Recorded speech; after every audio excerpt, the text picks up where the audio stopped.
Sejam bem-vindos a mais um Topo News. Estamos aqui no episódio 003 e hoje a gente vai conversar com um especialista para você entender mais sobre as vantagens e as armadilhas que existem nas negociações dos equipamentos topográficos aqui no Brasil. Hoje a gente vai falar exatamente sobre as modalidades de negociações de equipamentos que vêm para o Brasil, equipamentos topográficos. O primeiro tipo de negociação é quando é negociado diretamente com o fabricante, é comercializado aqui no Brasil diretamente com o nome do fabricante também. A segunda forma de negociação é negociada via OEM. Você vai entender mais sobre isso nesse episódio. O que é OEM? Qual que é a vantagem disso? Qual que é a desvantagem? E a terceira modalidade também é a fabricação de peças no exterior. Essas peças vêm aqui para o Brasil, as pessoas montam aqui. Em equipamentos topográficos raiz, estação total, RTK, eu ainda não vi isso acontecer, mas já está acontecendo em drones. E você vai poder entender mais sobre todas essas modalidades e você tomar a sua melhor decisão no momento de fazer a sua aquisição de um equipamento. E para isso, a gente vai trazer um convidado especial aqui, que ele é especialista em importações de eletrônica. Hoje o nosso convidado é Raul Beltrejo, ele é CEO da Audio America Technology e também da Eros Alto-Falantes. É graduado aí em administração, formado em MBA em administração industrial, está mais de 28 anos no ramo da música, né, Raul? Direcionado aí a equipamentos de áudio e eletrônica, ele é especialista em comércio exterior, tem uma vasta experiência no mercado, já participou de diversas feiras e eventos no mundo afora desde 1998. Já fez também mais de 35 viagens em visitas a fornecedores na China. Seja muito bem-vindo, Raul. Obrigado por estar aqui com a gente. Obrigado, bom dia, pessoal. Estamos aí para tentar esclarecer algumas dúvidas, alguns detalhes de todo esse processo, né, de importação, fabricação, principalmente com eletrônica, que hoje a gente tem um foco muito forte na Ásia, né, a fabricação por lá, e representação de marcas, a distribuição desses produtos no Brasil, e estamos à disposição. Comenta um pouquinho de como que você faz as suas importações, quais os tipos de modalidade que você faz, como é que você traz para cá, como é que você comercializa.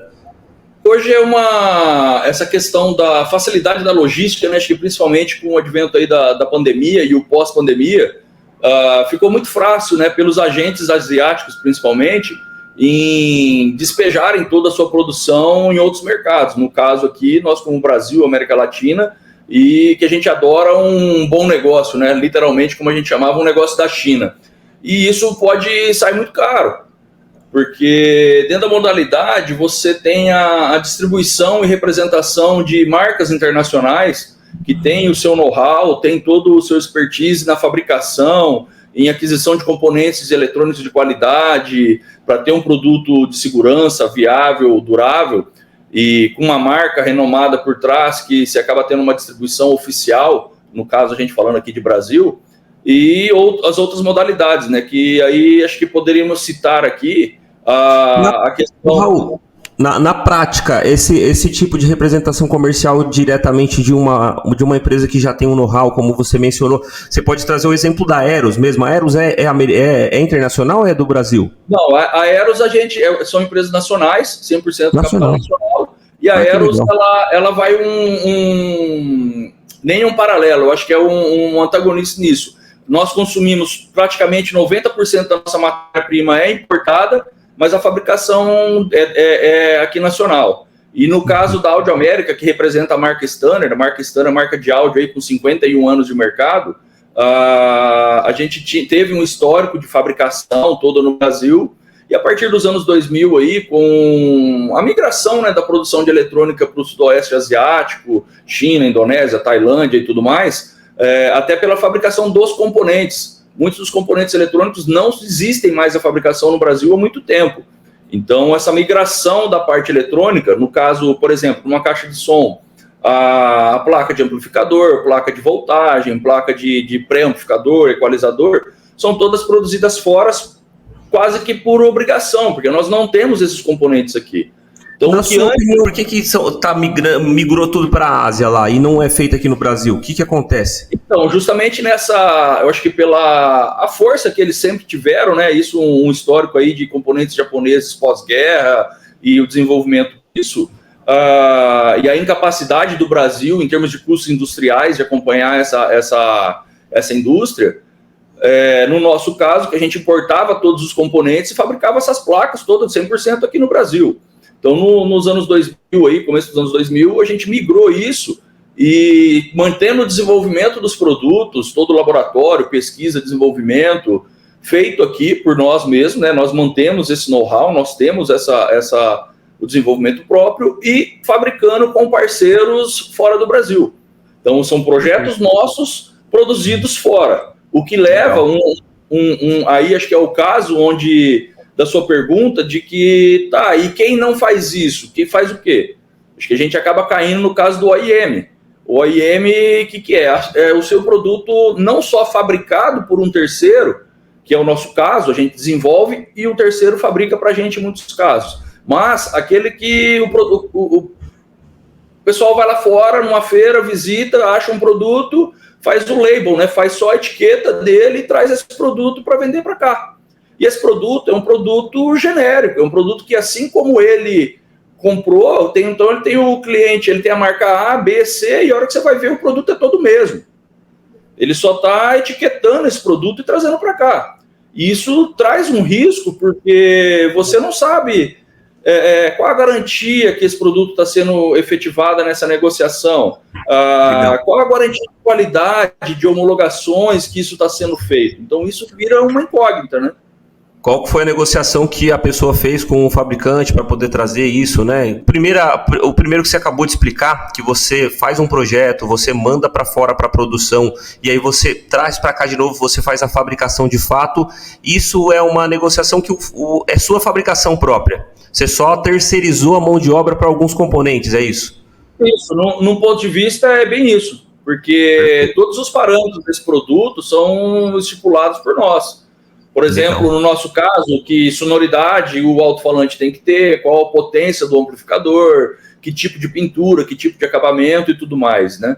E estendendo isso, acho que para o ramo da topografia, seria isso, né? Você tem quesitos que você faz esse desenvolvimento para cá, e acho que no paralelo, quando você tem também a distribuição de uma marca internacional, trazendo essa marca, representando essa marca oficialmente para o Brasil.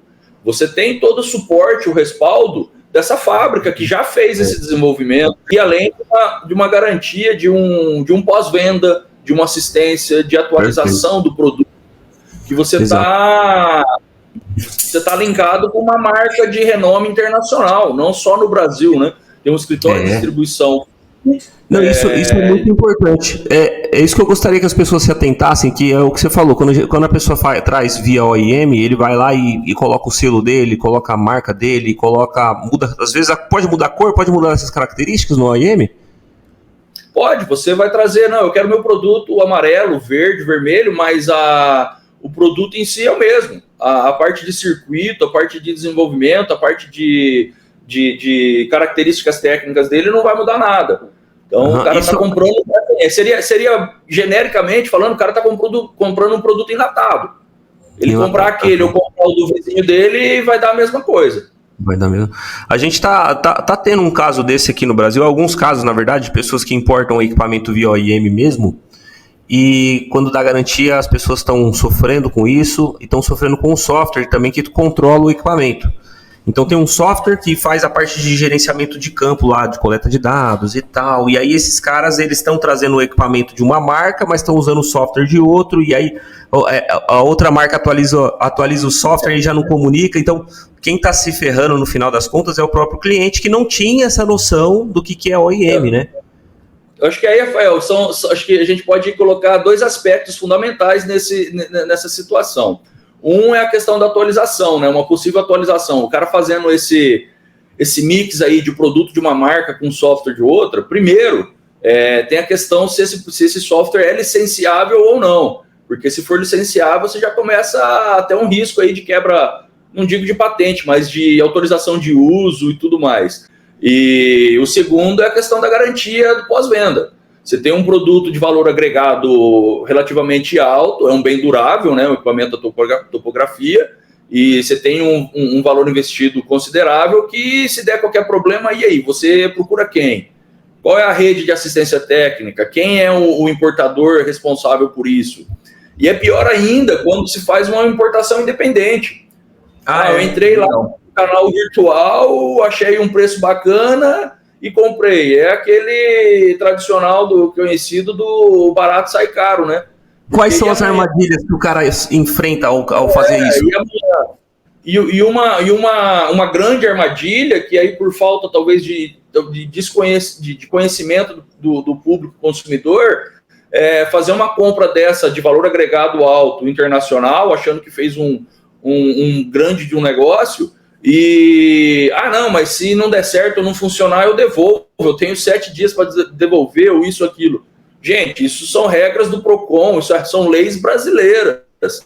Isso não influencia. O cara comprou da China, da Europa, dos Estados Unidos, seja lá de onde for, e não deu certo, eu vou devolver. Esquece, não existe essa devolução internacional. E assim, e se não for um canal idôneo, certamente você perdeu o seu dinheiro. Você perdeu o investimento ali, porque você já não vai mais achar quem te vendeu, porque ele faz uma venda hoje e amanhã ele já está com outro site, com outro link. Infelizmente, esses golpes são, assim, corriqueiro, é uma coisa diária. Então, eu acho que se fazer as contas, no final das contas, não vale a pena mesmo importar, porque aqui no Brasil a gente tem formas de pagamento, né, que lá fora não tem.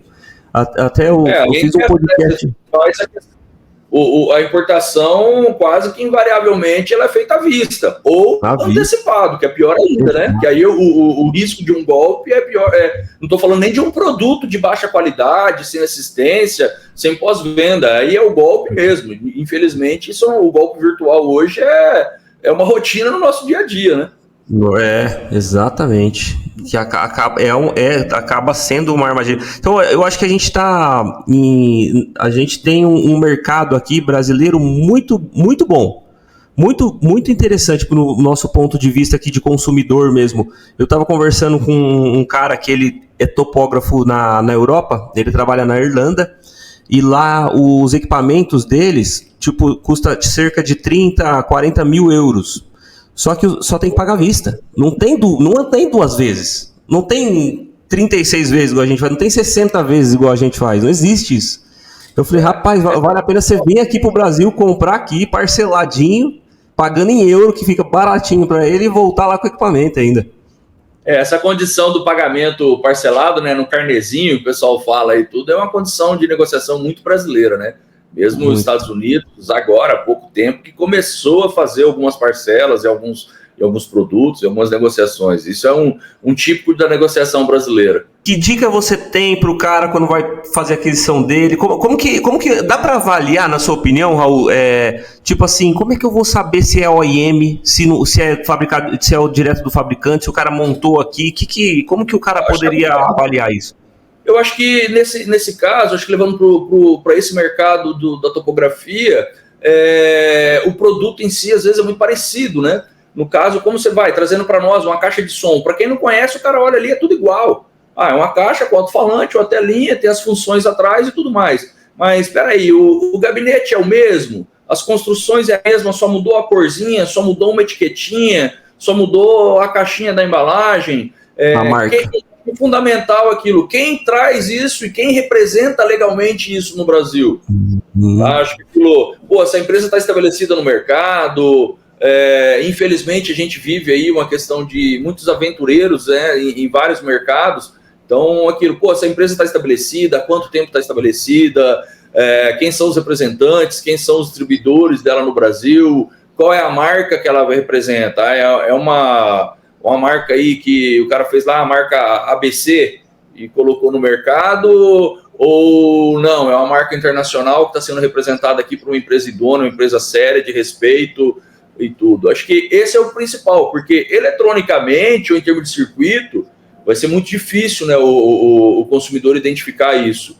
Mas algumas características que podem ser fundamentais, né, que você bateu o olho. É igual a gente brincando aí, todo mercado tem a sua marca própria. Você vai lá comprar um ketchup de um supermercado e a embalagem aí é tudo igual do outro. Você vai ver o produtor atrás, o fabricante importador, ou o fabricante, por exemplo, desse ketchup, é a mesma indústria. É tudo igual, é tudo a mesma coisa. No caso aí do equipamento eletrônico, é isso. Qual o software que ele usa? Qual a representação desse software? Qual o nível, a versão dele, né? Se está numa versão atual ou se já é uma versão antiga? qual a compatibilidade dele, do software, com o próprio produto. Às vezes você compra um produto genérico também, a hora que você vai falar, não, depois você baixa um software lá e usa ele. Ah, pronto, se não der essa compatibilidade, você já perdeu o investimento. Já perdeu. Você acha que o preço é uma questão de se avaliar? É uma questão que indica alguma coisa ou não? O OEM dá para ser um preço mais reduzido? Acaba sendo, porque ele tem um produto genérico, então ele tem uma produção em escala provavelmente melhor. Porque ele está vendendo a mesma coisa para todo mundo. Ele está vendendo a mesma coisa para a empresa A, B, C, só que o A ele faz amarelo, o B ele faz verde, o C ele faz azul, e a hora que você vai ver, o produto é todo mesmo. Somando tudo que você acabou de explicar, essa aula que você acabou de dar para nós aqui de importação e equipamentos e modalidades aí de negociação, e também do que eu venho vendo, né? Porque eu acompanho também o mercado, acompanho as pessoas que estão comercializando aqui no Brasil, quem está trazendo, quem não está. Bom, o que eu acho que dá para avaliar realmente é o preço, porque no preço, se o cara não tem homologação na Anatel, se ele consegue trazer um equipamento mais barato, ele consegue também ter um preço mais reduzido. Então, desconfie quando o equipamento está muito diferente. Eu acho que quem não assistiu aí, acho que vale a pena dar uma olhada nos trechos do podcast do Moderacom, porque essas homologações, elas não são baratas. Não é só o critério técnico que você tem que obedecer. Foi legal aquele episódio realmente que a gente fez. Inclusive, quem não assistiu, assista o episódio com a Moderacom, é o episódio 002 aqui do Topo News. Não é só questão de homologar e estar registrado na Anatel, é o fato da segurança do usuário mesmo, né? Tem equipamentos que acabam pegando fogo, acabam explodindo, como você mesmo falou, né, Raul? Isso porque não passou pelo processo da homologação para avaliar todas as frequências e os laudos, etc. Raul, você quer ponderar alguma coisa? Mas eu acho que a gente passou pelas fases de negociação, né? Bom, só para exemplificar ainda um pouquinho mais, né? Trazendo aqui para o nosso mundo mesmo, quando a gente faz uma negociação diretamente com o fabricante e distribui com o mesmo nome do fabricante, a gente está levando a marca também. Por exemplo, a Topomig comercializa os equipamentos da Connav, então ele negociou diretamente com a Connav e comercializa aqui no Brasil com a Connav. Então o que o usuário tem? O usuário tem garantia Connav. Então tudo que precisa de manutenções, a Topomig aqui no Brasil está totalmente apta, e também tem um feedback do fabricante para fazer qualquer tipo de manutenção, sem precisar levar para a China, sem precisar levar para o fabricante, sem precisar de fazer gambiarras no equipamento, né? Além disso, quando a empresa que comercializa o equipamento tem todo esse respaldo do fabricante, estou dando um exemplo aqui de fato da Connav, que a Connav ela é muito, muito próxima da Topomig. Sempre que tem um problema, por exemplo, no software de campo, que é o Survey Master, pessoal, não está dando para mudar a altura da base, um exemplo. Pessoal, não está dando para fazer o cálculo de volume. A gente passa para o pessoal da Topomig conversa com a Connav no mesmo instante, eles mandam e-mail e em poucas semanas aí a Connav, que é o fabricante, já manda uma atualização do software. Então olha a vantagem dessa conversa, né, dessa proximidade. Isso é um ponto importantíssimo, porque esse contato direto da Topomig com a Connav o distribuidor com o fornecedor, um fornecedor estabelecido, que ele está fazendo aquilo já, ele tem um histórico de know-how em cima do que ele está produzindo, e ele tem uma relação comercial firme e estabelecida, tem uma credibilidade não só de quem você está adquirindo esse produto aqui no Brasil, mas também de quem está fornecendo ele lá fora. É isso aí. Tem mesmo a atualização do equipamento, mas é do software do equipamento, que é o firmware, que atualiza alguns ajustes ali, etc. Realmente vem de graça para o usuário Connav. Não tem custo nenhum, é feito... E aí quem que auxilia? É o pessoal, o suporte técnico da Topomig também, mediante ao ajuste ali com a Connav. Aí a segunda forma ali de negociação que a gente falou também foi o OEM. E aí para trazer para o mundo da topografia, a gente deu algumas dicas aqui, mas uma que o Raul falou também, quando o cara importa e troca o label, né, que troca o selo do equipamento, basicamente. Então, o que a gente tem que prestar atenção? Quando você for comprar um equipamento e o cara fala que a marca é dele mesmo, marca própria, ou ele importa os componentes e fabrica de fato aqui, ou ele está importando via OEM. E aí então, quando você for comprar e o cara fala, essa é a minha marca feita aqui no Brasil e tal, ou eu faço lá na China, tem que avaliar de fato essas garantias. E aí vai uma dica minha aqui. Se você perguntar para o vendedor, é óbvio que ele vai falar que tem garantia. Ele não vai falar que não tem garantia, porque ele tem que dar garantia de venda do equipamento. Agora, você tem que perguntar para o usuário. Quem que tem equipamento igual esse que você está tentando comprar? Avalia, troca ideia com as pessoas, chama a galera no WhatsApp, hoje no Facebook, no Instagram, não sei. Busca quem tem esse mesmo equipamento e pergunta de fato como é que é o pós-venda, como é que é a garantia desse equipamento, se de fato tem esse apoio por trás, né? O usuário, a pessoa que é igual a gente que consome os equipamentos e utiliza em campo, ele vai ser a pessoa, o seu canal ali, porque o vendedor vai querer te vender. E aí a gente não vai saber a realidade 100% ali, se vai ter isso ou não. Eu acho que é basicamente isso, não é, Raul? É bem por aí. Eu acho que o que eu pude entender aí para fazer esse paralelo entre o mundo da música e da eletrônica embarcada no áudio, principalmente, com o mercado da topografia, os equipamentos são totalmente diferentes, mas a questão de produção do circuito eletrônico é basicamente a mesma. Tá? Também muda a condição do produto. E aí as negociações, em termos de negociações internacionais, os critérios são que obedecem. Lógico, pode ter uma variante na negociação de um ou de outro, isso é livre, né? Dentro da negociação que cada um vai estabelecer. Mas os critérios gerais são esses. Ou você tem o seu produto desenvolvido e alguém fabrica para você contrata a mão de obra estrangeira, né, no caso, ou você distribui uma marca renomada internacionalmente, que vai te dar todo o respaldo desse desenvolvimento, ou o cara vai lá, cola a etiqueta dele, faz um Rafael Topografia e começa a trazer um aparelho para cá, sem histórico, sem lastro nenhum, né? Então, acho que é um pouco nesse cuidado, não só no preço do produto direto que você vai adquirir, mas e aí, quais são as raízes dele? De onde veio? Como nasceu essa empresa, de onde vem essa empresa, quem é responsável, qual o feedback. Hoje nós temos inúmeros instrumentos aí no mundo virtual para fazer essa pesquisa. Estava conversando antes, você falou, eu não vou querer comprar um produto para durar um ano, né? Quero que dure 5, 10 anos. Quero trabalhar com ele, quero investir num negócio e eu sei que vai me trazer retorno, né? E a gente tem que realmente tomar esses cuidados aí. Eu acho que é isso, cara. Puxa, brigadão aí pela sua contribuição. Obrigado mesmo, acho que foi bem legal. Por mais que a gente não faça parte do mesmo segmento, tem tudo a ver. Como você mencionou, a relação da montagem, dos circuitos, das placas, é eletrônica, né? É placa, é componente, é solda, etc. E a questão da importação e negociações, um paralelo bem próximo aí mesmo. Obrigado pela sua aula aqui pra gente nesses quesitos.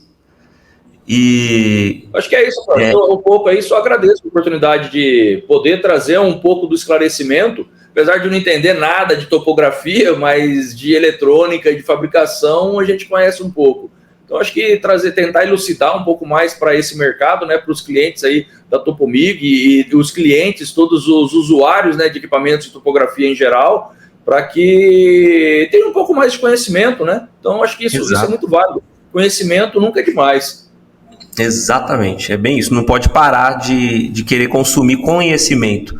Raul, se as pessoas quiserem te procurar nas redes sociais, como é que eles te encontram? Acho que é mais fácil através das empresas, né? Nós temos aí as empresas como a Stanner, que a gente fala aqui, o CNPJ, na verdade, a empresa é Audio America Technology, que é a distribuidora hoje da Stanner, da STR Amplificadores e da Star Sound, e na Eros Alto-Falantes. Acho que esse é o mais conhecido aí popularmente, né, mais divulgado pela toda a questão dos alto-falantes de alta potência e tudo mais. Entrando em contato com as redes sociais das empresas, me acha com certeza, não tem problema. Que legal.